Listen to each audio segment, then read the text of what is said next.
Hello of the students, welcome to CBKYS। आज हम लोग इस वीडियो में डिसोल्यूशन ऑफ पार्टनरशिप का एक क्वेश्चन डिस्कस करेंगे जो कि आपके कलकत्ता यूनिवर्सिटी के एग्जाम 2017 में आया हुआ है। इस तरह के और भी क्वेश्चन डिस्कस किए हुए हैं, आप प्लेलिस्ट में जाकर चेकआउट कर सकते हो। प्लेलिस्ट में आपको अपने फिनेंशियल अकाउंटिंग 2 के बहुत सारे क्वेश्चन आंसर के डिस्कशन और भी मिल जाएंगे।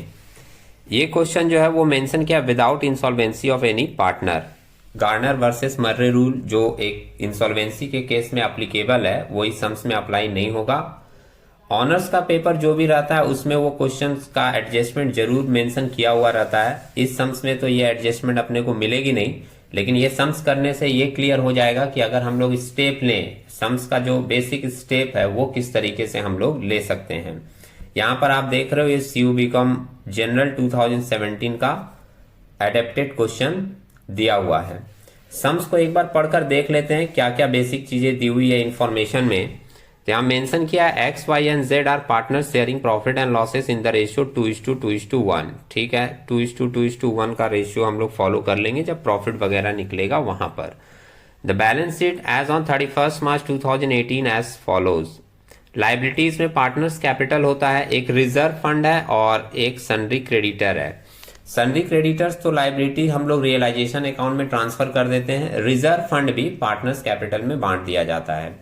एसेट साइड में आप देख रहे हो प्लांट एंड मशीनरी है, फर्नीचर है, स्टॉक है, सन्ड्री डेटर है और एक कैश का बैलेंस दिया हुआ है 80,000 का। अगर बेसिक स्टेप आप लोगों ने जर्नल याद करके रखी होगी तो आपको फर्स्ट स्टेप जो लेना होता है वो यही लेना होता है कि हम लोग जितने भी एसेट्स हैं वो रियलाइजेशन अकाउंट में ट्रांसफर करते हैं।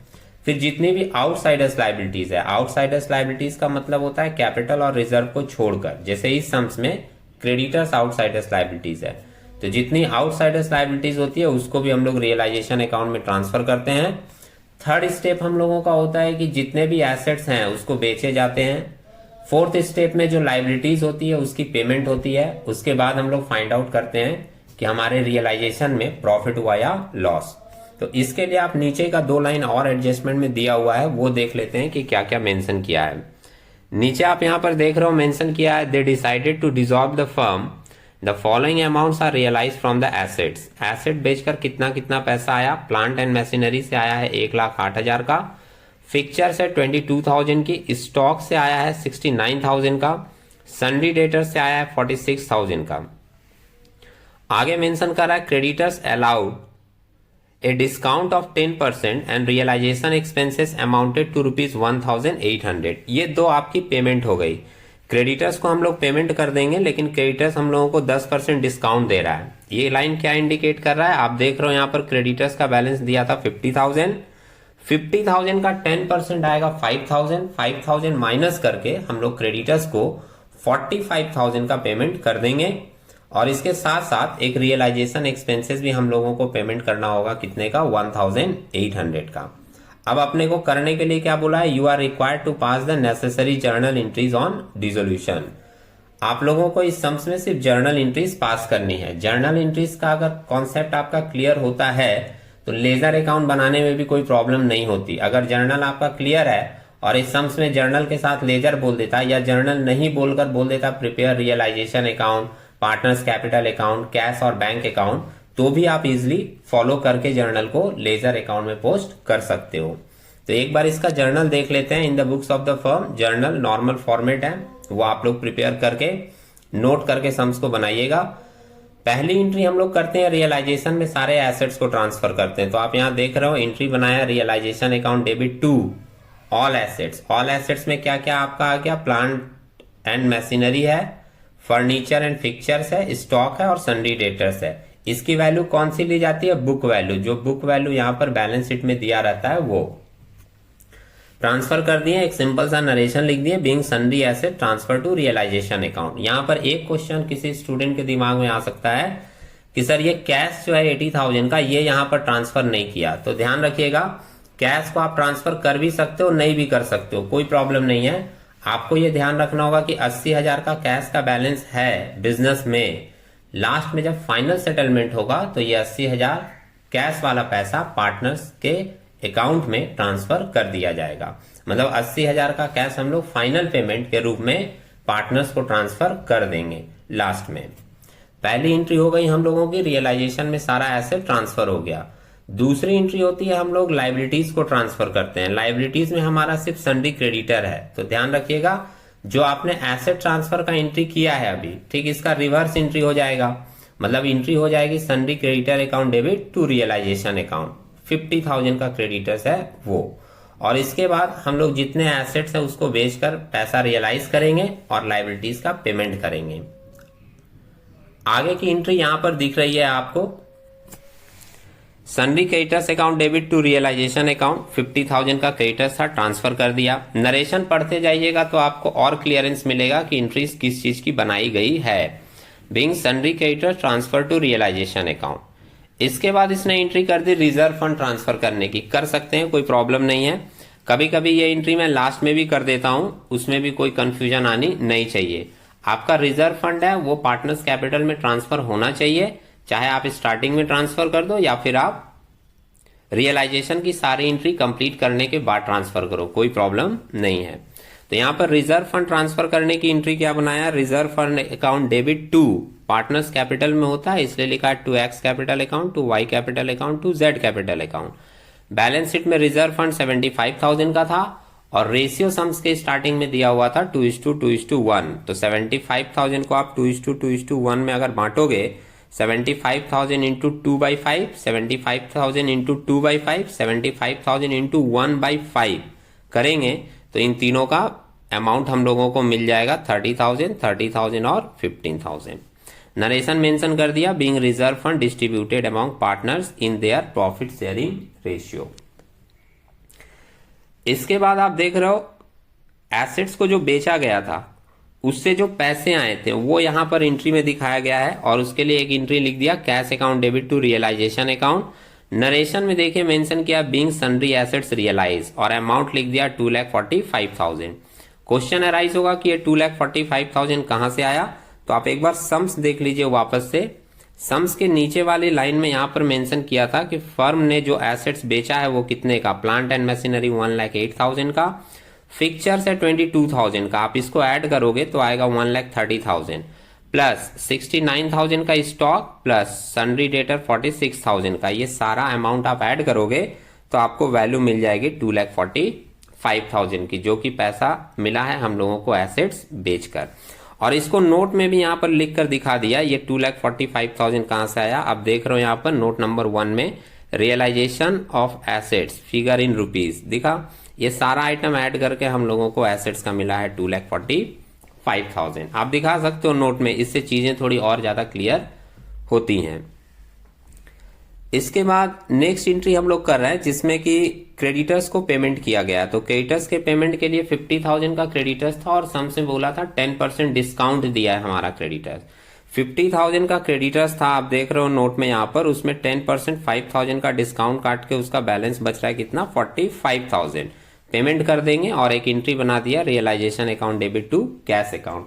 पेमेंट और कलेक्शन की बहुत सिंपल एंट्री होती है। जब भी पैसा आए आप कैश या बैंक को डेबिट करोगे, जब भी पैसा जाता है हम लोग कैश या बैंक को क्रेडिट करते हैं। तो ये पेमेंट हो गई। एक और पेमेंट थी हम लोगों की, सम्स में दिया था कि एक रियलाइजेशन एक्सपेंस हुआ है 1,800 का, उसके लिए एंट्री पास किया गया पेमेंट का realisation account debit to cash account और 1,800 का जो रियलाइजेशन एक्सपेंस था वो पेमेंट कर दिया गया। ये सारी एंट्री करने के बाद हम लोग फाइंड आउट करते हैं कि रियलाइजेशन में हमारा प्रॉफिट हुआ या लॉस। तो सिंपल तरीका ये है किसी भी अकाउंट के प्रॉफिट या लॉस निकालने का, जो कि आप लोग कई बार किए होंगे, कि हम लोग क्रेडिट का अमाउंट जोड़ते हैं और डेबिट का अमाउंट माइनस करते हैं। जो भी बैलेंस बचता है वो इंडिकेट करता है कि हमारा प्रॉफिट हुआ। और अगर उस अकाउंट के डेबिट साइड में ज्यादा है तो डेबिट का अमाउंट ऐड करेंगे और क्रेडिट वाला माइनस करेंगे। बैलेंस अगर क्रेडिट साइड में आती है तो वो इंडिकेट करता है कि वो हमारा लॉस है। आपको ये बात और भी समझ में आता अगर रियलाइजेशन अकाउंट का एक अकाउंट बना होता, क्योंकि अकाउंट बनाकर आपने बहुत बार प्रैक्टिस किया है, बहुत सारे सम्स देखे हैं, उसमें आप लोग इजीली समझ जाते हो कि क्रेडिट का जोड़ना है, डेबिट का घटाना है, जो बचेगा वो प्रॉफिट होगा। इसलिए यहां पर एक अच्छा प्रेजेंटेशन ये दिया है कि ये एक नोट बनाकर दिखा दिया रियलाइजेशन अकाउंट में कि हमारा प्रॉफिट कैसे निकला है। आपके पास अगर एग्जाम में समय की कमी हो तो जरूरी नहीं कि ये नोट बनाकर हम लोग दिखाएं, समझ रहे हैं। आपका कॉन्सेप्ट क्लियर है तो आप जर्नल को फॉलो करके भी जर्नल में रियलाइजेशन अकाउंट जहां जहां क्रेडिट होगा उसको जोड़ना है और रियलाइजेशन अकाउंट जहां जहां डेबिट हुआ है उसको माइनस करना है। आपको खुद ब खुद प्रॉफिट का बैलेंस मिल जाएगा। यहां पर तो अकाउंट बना दिया गया जिससे आपका कॉन्सेप्ट क्लियर हो जाएगा और इजीली समझ में भी आना चाहिए। ये लॉस ऑन रियलाइजेशन लिख दिया, ऐसा लिखना नहीं चाहिए क्योंकि लॉस की जगह प्रॉफिट भी आ सकता है और इस सम्स में तो प्रॉफिट ही आया है। आप देख लोगे यहाँ पर रियलाइजेशन 2 बार क्रेडिट हुआ था, एक क्रेडिटर्स के लिए और एक जब हम लोग एसेट्स रियलाइज किए थे तब। एंट्री में आप यहाँ पर देख सकते हो, ऊपर ही एंट्री है sundry creditors account debit to realisation account, दिख रहा है रियलाइजेशन 50,000 से यहाँ क्रेडिट है और cash account debit to realisation account 2,45,000 से यहाँ क्रेडिट है। तो 2 बार ही रियलाइजेशन क्रेडिट हुआ था, इसलिए क्रेडिट साइड में लिखा गया बाय क्रेडिटर्स और बाय बैंक। इसके बाद जितनी बार रियलाइजेशन की एंट्री हुई है हर बार रियलाइजेशन अकाउंट डेबिट हुआ था तो डेबिट में पोस्टिंग कर दिया गया।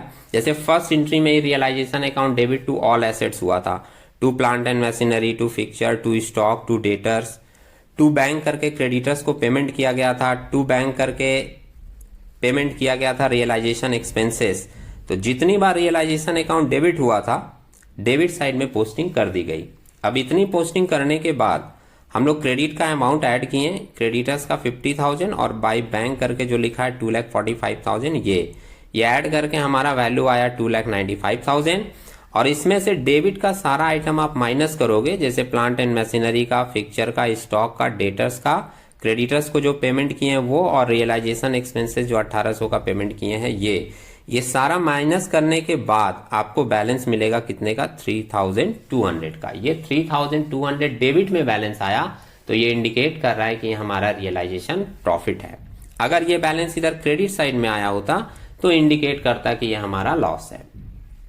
ये 3,200 की जो प्रॉफिट आई है ये हम लोग क्या करेंगे, पार्टनर्स में बांट देंगे। रेशियो सम्स में दिया था 2:2:1 का, तो 3,200 इंटू 2/5, 3,200 इंटू 2/5 और 3,200 इंटू 1/5 करके तीनों पार्टनर में बांट देंगे, जो कि नीचे बांट कर भी दिखाया है। बस यहाँ शेयर ऑफ लॉस लिख दिया है, उसके जगह आप शेयर ऑफ प्रॉफिट लिख देना, ये मिस प्रिंट है। तो ये 3,200 इंटू 2/5 करके 1,280 आ रहा है, दूसरे का भी 1,280 आएगा और Z का आ रहा है 640। ये हम लोग पार्टनर्स कैपिटल में ट्रांसफर कर देते हैं और इसके लिए एक एंट्री हम लोग बनाते हैं रियलाइजेशन अकाउंट डेबिट, जो आप यहां पर देख रहे हो, realisation account debit to X capital account, to Y capital account, to Z capital account. जो हम लोग का शेयर ऑफ प्रॉफिट निकला था वो यहां पर पार्टनर्स कैपिटल में ट्रांसफर कर दिया गया है। इसके बाद जब सारी एंट्री कंप्लीट हो जाती है तो हम लोग क्या करते हैं, पार्टनर्स का फाइनल पेमेंट करते हैं। जो लोग स्टार्टिंग से देख रहे होंगे, सम्स के शुरू में ही मैंने कहा था कैश में हम लोगों के पास 80,000 है, वो 80,000 और एसेट्स बेचकर जितना पैसा आया वो, उसमें से जितने भी हमने एक्सपेंस किए, क्रेडिटर्स को पेमेंट किया, वो सब माइनस करने के बाद जितना कैश बचेगा वो सारा का सारा कैश पेमेंट कर दिया जाता है पार्टनर्स को और अकाउंट क्लोज कर दिया जाता है। तो सबसे पहले आप देखो कैश में आपके पास बैलेंस बचा कितना है। मैं आपको अगर शुरू से दिखाऊं तो सम्स के स्टार्टिंग में कैश में बैलेंस हम लोगों के पास था 80,000 प्लस जब हम लोगों ने एसेट बेचा तो एसेट बेचकर हम लोगों के पास आया था 2,45,000।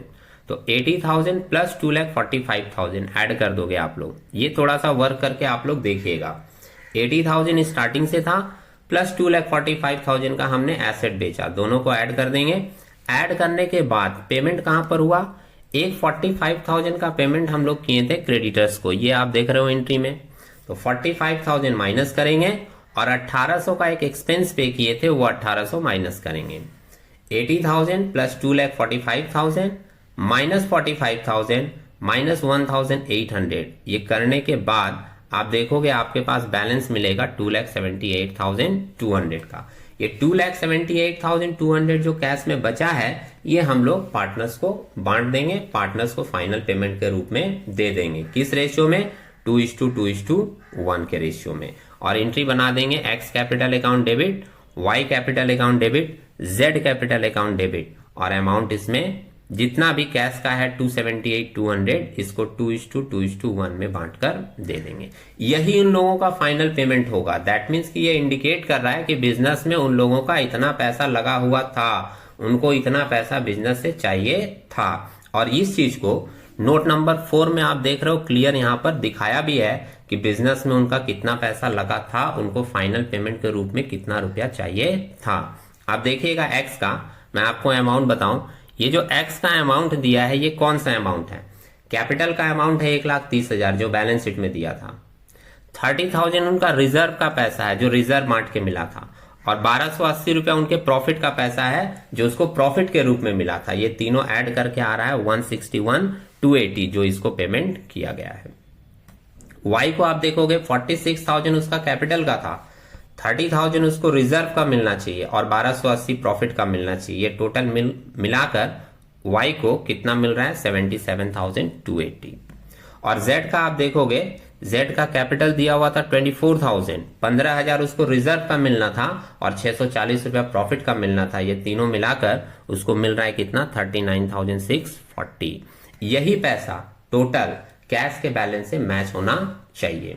इसलिए अगर जर्नल का कॉन्सेप्ट आपका पूरा क्लियर है तो लेजर बनाने में भी आपको कोई प्रॉब्लम नहीं होगी। अगर आपसे बोल देता है कि आप प्रिपेयर करो realisation account, partners capital account या कैश या बैंक अकाउंट, तो आप इजिली बना लेते और आपका सारा अकाउंट स्मूथली मैच भी कर जाता। मैं एक नेक्स्ट वीडियो जब डिस्कस करूंगा तो उसमें एक डायरेक्ट लेजर का सम्स उठाऊंगा जिसमें जर्नल नहीं रहेगा। हम लोग जर्नल अपने मन में डिस्कस करेंगे और साथ ही साथ उसका लेजर पोस्टिंग करके देखेंगे।